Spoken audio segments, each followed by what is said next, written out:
ధన్యవాదాలు అధ్యక్ష. 317 జీవో చాలామంది ఉద్యోగులను ఆందోళనకు మనోవేదనకు గురి చేసింది అధ్యక్ష. రాష్ట్రపతి ఉత్తర్వులకు వ్యతిరేకంగా ఈ జీవోను తీసుకొచ్చారనేటువంటి ఆవేదన ఉద్యోగస్తుల్లో ఉండింది.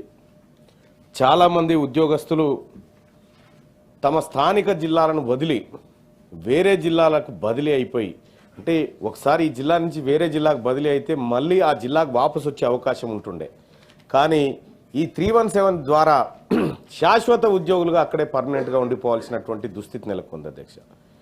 భర్త ఒక చోట, భార్య ఒక చోట. ఇందులో అధ్యక్ష ఒక విషయం చూస్తే ప్రభుత్వ ఉద్యోగాల్లో స్థానికులు స్థానికేతరులు అనే అంశం ముల్కీ ఉద్యమం నుంచి ప్రత్యేక తెలంగాణ ఉద్యమం వరకు చాలా కీలకమైన అంశంగా నిలిచింది అధ్యక్ష. ఇదే అంశం ఇప్పుడు తెలంగాణ రాష్ట్రంలో మరోసారి ఉద్యోగుల్లో ఆందోళన గురి చేస్తూ ఉంది. ఇంకా సమస్య ఎక్కడేసిన గొంగడు అక్కడ లెక్కనే ఉంది.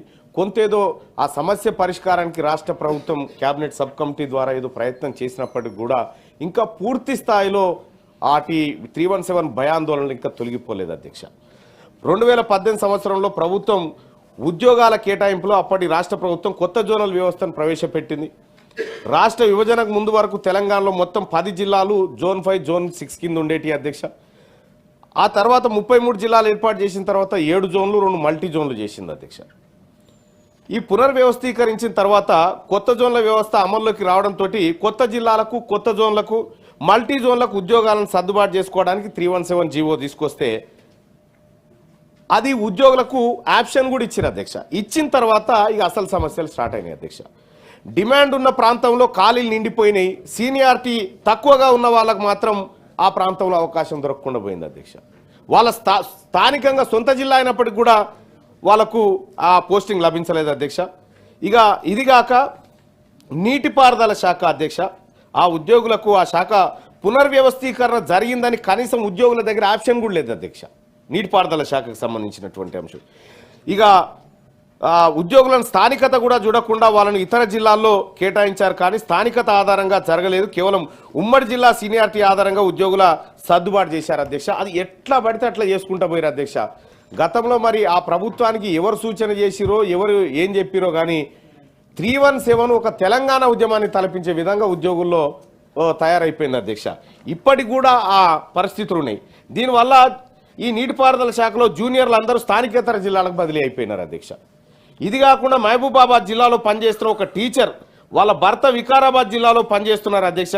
ఆ టీచరు స్పౌస్ కేటగిరీలో ట్రాన్స్ఫర్కి పెట్టుకుంటే డైరెక్టర్ ఆఫ్ స్కూల్ ఎడ్యుకేషన్ అధికారులు అంతర్జిల్లా ఉపాధ్యాయులు మీకు 317 జీవో వర్తించదని చెప్పి భార్య అక్కడే భర్త ఇక్కడే అధ్యక్ష. ఇదొకటి. ఉమ్మడి జిల్లాకు ప్రామాణికంగా కాకుండా ఉద్యోగి పనిచేస్తూ వేతనం తీసుకుంటున్న స్థానాన్ని పరిగణలోకి తీసుకొని స్పౌస్ కేటగిరీ బదిలీకి అవకాశం ఇవ్వాలని చెప్పి తమరి ద్వారా ప్రభుత్వాన్ని రిక్వెస్ట్ చేస్తా ఉన్నాం అధ్యక్ష. ఇక అలాగే కరీంనగర్ జిల్లా తిమ్మాపూర్ మండలంలో భార్యాభర్తలు ఇద్దరు ఒకే మండలంలో పనిచేస్తుండే అధ్యక్ష.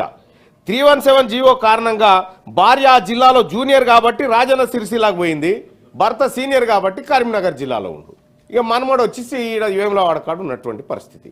అంటే భార్యాభర్తలని ఇట్లా కుటుంబాలను కూడా అనేక రకాలైనటువంటి ఇబ్బందులకు గురి చేసింది అధ్యక్ష 317 జీవో.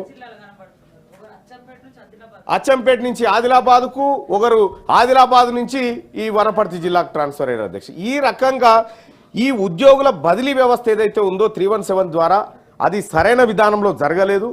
సో గత ప్రభుత్వం చేపట్టినటువంటి ఈ పొరపాటును ప్రస్తుత ప్రభుత్వం సరిచేసే అవకాశం ఎంతవరకు ఉంది, ఎప్పటిలోగా చేస్తారు, అసలు 317 బాధితులకు ఈ రాష్ట్ర ప్రభుత్వం ఇవ్వబోతున్న భరోసా ఏందనేది తమ ద్వారా నేను ఈ ప్రభుత్వం ఉంది.